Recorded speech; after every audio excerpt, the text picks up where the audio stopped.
தண்ணீருக்காக ஆப்பிரிக்காவின் சாட் நாட்டில் இரு இனங்கள் மோதிக்கொண்டதில் ஏராளமானோர் உயிரிழந்துள்ளது அதிர்ச்சியை ஏற்படுத்தியுள்ளது.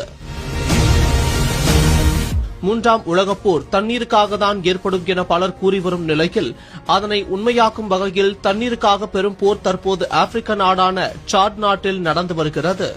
நீ விஷத்தை குடிச்சிட்டு இருக்கா? எவனாவது சிந்திப்பான நடத்தி 800 கோடி மக்களுக்கு 100 கோடி மக்கள் தாண்டா நீர் இருக்கு. மீதி 800 கோடி மக்களுக்கு நீர் வளத்தை எப்படி பெருக்கிறதுன்னு சிந்திக்காம 100 கோடி மக்களுக்கு தான் இருக்குன்னா 2 விழுக்கடை தான் தண்ணி இருக்குன்னு அவன் வித்தா நல்லா சம்பாதிக்கலாம்னு சிந்திக்கிறான் பாரு. அவனை கொல்லாம என்னடா பண்றது? யோசிச்சு பாரு. தண்ணிய விக்கிறானடா. நீ அடிச்சா அப்பலோ கிண்ணல இவனா கொண்டு இறக்கி வேண்டாம் போத்தல. கொக்கு குருவி என்னடா பண்ணும்?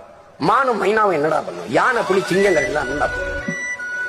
நீ வீட்டுக்கு வீடு போர் போடுறிய 400 அடி 1000 அடி 500 அடின்னு. மரம் செடி கொடிலாம் எவ்வளவு அடிக்கிறா வேற இறக்கும். கீழே போய் உறிஞ்சிட்டு வந்துருக்கீங்க. உலக உயிர்களை பற்றியே நீ கவலைப்படலைன்னா இந்த ஒரு இனம் தான் நான் கவலைப்படு. ஏன்? நான் உயிர்மை நேயன். வாடிய வயிறை கண்ட போதெல்லாம் வாடினேன் என்று பயிருக்கும் உயிருக்கு என்று வாடி நின்ற வல்லலார் பெருந்தகையின் வாரிசுகள் நாங்க தாண்ட. காக்கை குருவி எங்கள் சாதி.